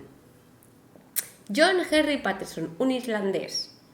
Un irlandés que era ingeniero civil y teniente coronel del ejército británico. Este señor se le manda ir a Uganda, en concreto, que es donde nos vamos a ir, a Uganda. Resulta que en Uganda están haciendo el ferrocarril de Uganda y esto va a ocurrir, esta historia va a ocurrir entre... Bueno, el ferrocarril se va a hacer entre 1896 y 1901, el cual se va a llamar Lunatic Express. Lunatic Express. Tornillo, basta, de verdad.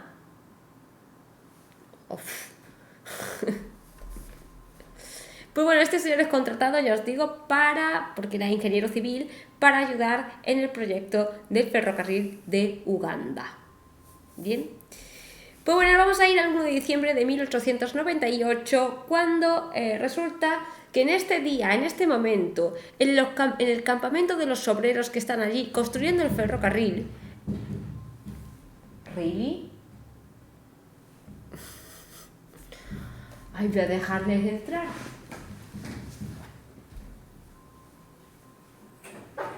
¿Qué? Entonces yo no puedo estar pendiente de ti cada 3 segundos, tío. ¿Qué?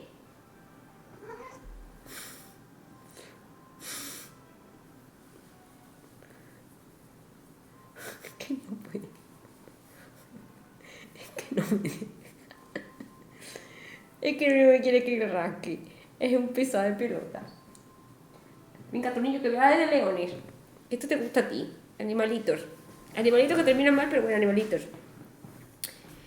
1 de diciembre de 1898, como os estaba diciendo, en el campamento de los obreros que están a cargo del ferrocarril se siembra el pánico y el terror. Es de noche, es oscura, está oscuras, en mitad de Uganda. No tienen prácticamente nada, un farolillo de gas y poco más para iluminarse por la noche. Están en mitad de la selva, está en mitad de la sabana, ¿vale? Donde están pues los depredadores.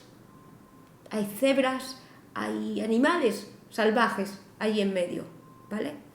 Pues levanta el terror, el pánico. Y es que empiezan a escuchar una serie de rugidos alrededor de ellos. Lo que los trabajadores del ferrocarril de Uganda, lo que llaman trabajadores, pero eran obviamente esclavos, ¿vale? Empiezan a llamarlos como los demonios de la noche. Los demonios de la noche. Y empieza a ver... Yo no tengo tan... ¿Qué? Uy, de verdad, ahora la otra también.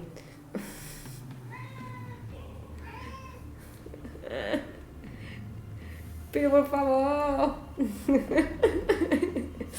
que se me acumula el trabajo. Que sí, tornillo, que sí. Que sí. Venga, vete a hacerle compañía a tu gorda. Vamos. Pero hoy no me dejan. En fin, empieza a haber una serie de ataques. Una serie de ataques que os digo ya que tuerca de salto. ¡Uy! ¡Mario!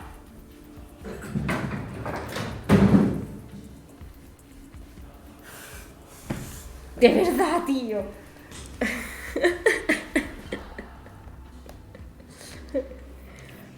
Es que la pilla a mitad del salto para subirse otra vez al router. En fin.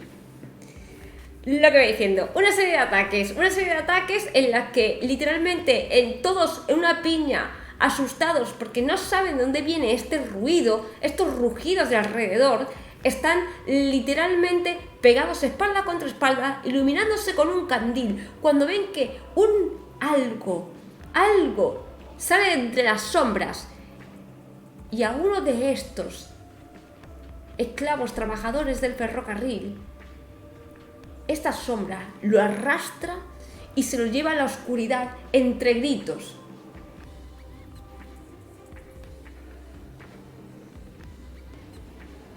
A partir de este día, del 1 de diciembre de 1898, esto que pasa esa noche van a ocurrir todos y cada uno de los días, llegando a haber mínimo una baja diaria. Una baja diaria.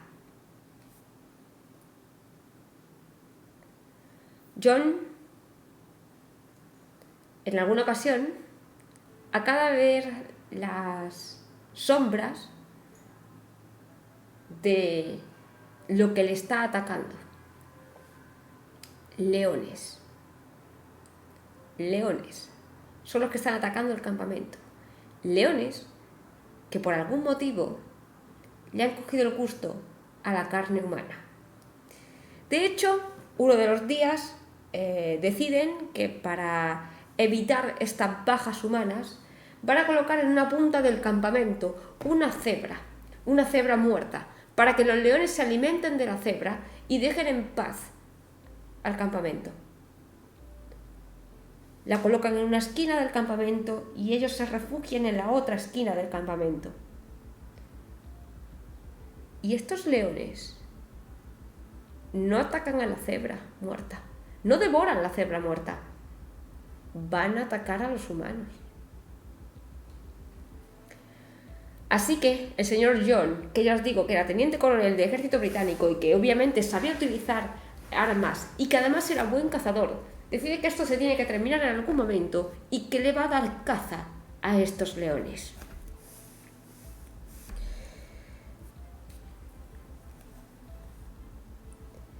Esa noche prepara la trampa y escucha los crujidos de las mandíbulas de estos leones, el crujido de unos huesos. Y el 9 de diciembre de 1898, John va a cazar a un león. Medía casi 3 metros de largo.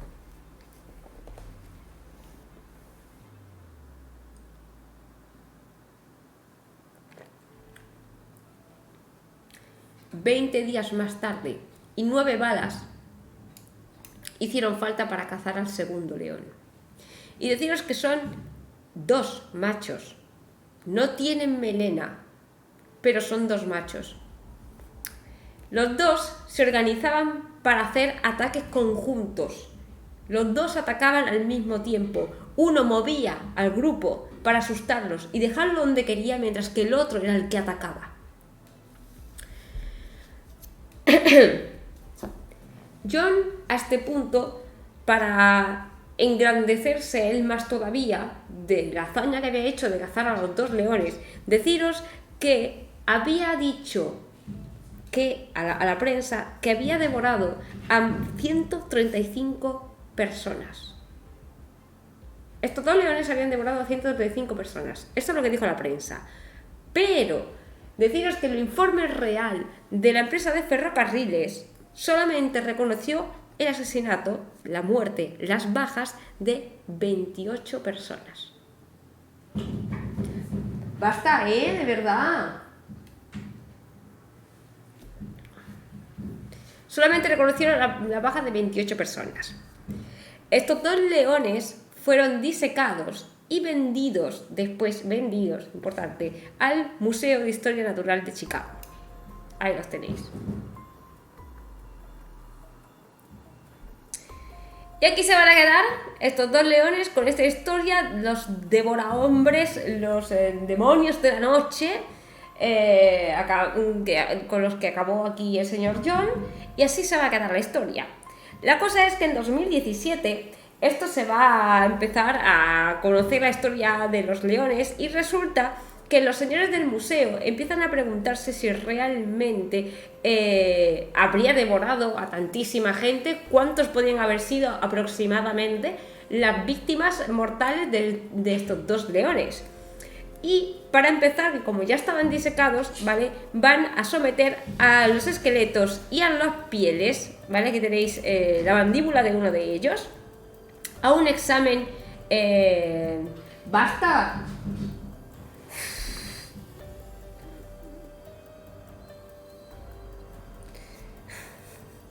Es que están pegando portazo. Se están portando fatal. De verdad. Mis 2 leones. Sí, tal cual. Pues bueno, van a someter a los esqueletos y van a someter a sus pieles a unos exámenes, los cuales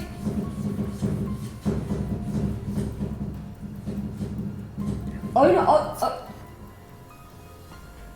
os quedáis sin cena, sin latita, los 2, castigados, sin lata. ¿Me van a echar la puerta abajo? ¿Qué?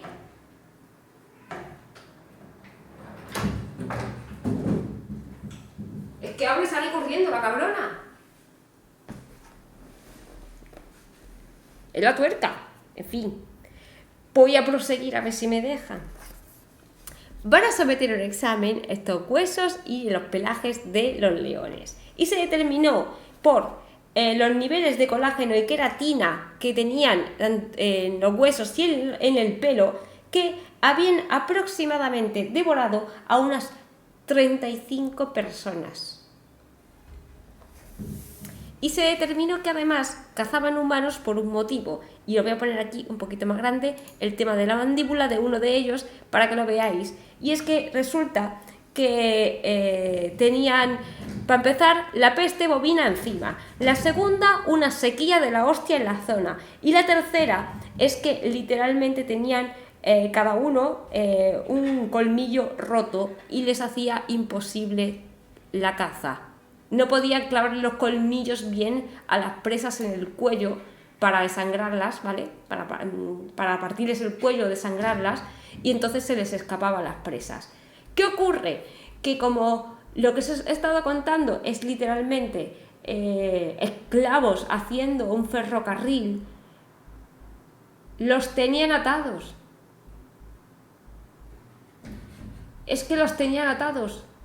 Y claro, les era muy fácil cazar a los esclavos. A los señores del ferrocarril los tenían atados porque estaban en la ruta de los esclavos, de hecho. De hecho, estaba haciendo el ferrocarril para agilizar la ruta de los esclavos. Tuerca, por favor. Tuerca, no voy a pagar una puerta nueva. Por favor. En fin, voy a terminar ya porque están imposibles. Por último, deciros que justo en la vitrina de al lado de estos dos leones hay otra vitrina que también se trata de un león devora hombres. En este caso en Mfuwe. Aquí, Mfuwe, que es como se llama, Mfuwe. El cual, que también se hicieron los análisis al mismo tiempo, ¿vale? Se sabe que se comió a 6 personas. Justo al lado, el que está aquí pone este sabo, pues este. ¡Tuerca! Por cierto, no tienen melena porque no podían cazar, tenían falta de alimento y se les caía el pelo constantemente. En fin, sin más, por aquí os dejo esta pequeña historia. Voy a, no sé, ¿qué hago yo contigo? Por aquí esta pequeña historia de los leones. Sorry, hoy lo siento, están fatales hoy. De verdad, por eso los he empezado baneando, porque ya me lo veía venir y aquí los tenéis en todo su esplendor. Ahora veré, yo qué sé, si Tuerca se está haciendo caca y hay una caca y le molesta que haya una caca en el arenero. Lo mismo es eso. Están on fire. Espero que no se cansen y no me den el por culo para dormir que me han dado ahora mismo, porque si no, me voy a casa de mi madre a dormir, os lo prometo. En fin, por aquí voy a dejar el directo. Sorry por las interrupciones, sorry por, en fin, en temario, ¿qué tal? Espero os haya gustado. No sé si conocéis alguna de estas 3 historias, pero si no, pues ya las conocéis. Un besito muy grande, muchísimas gracias por las suscripciones, muchísimas gracias por estar y nos vemos en el siguiente. Os pongo mañana encuesta a ver lo que queréis. Gente mala haciendo cosas malas, obvio, pero a ver lo que queréis, a ver qué más sale por ahí. Muchísimas gracias, un besazo, buenas noches, hasta mañana. Fundido a negro, con pelo de gato, con pelo de gato.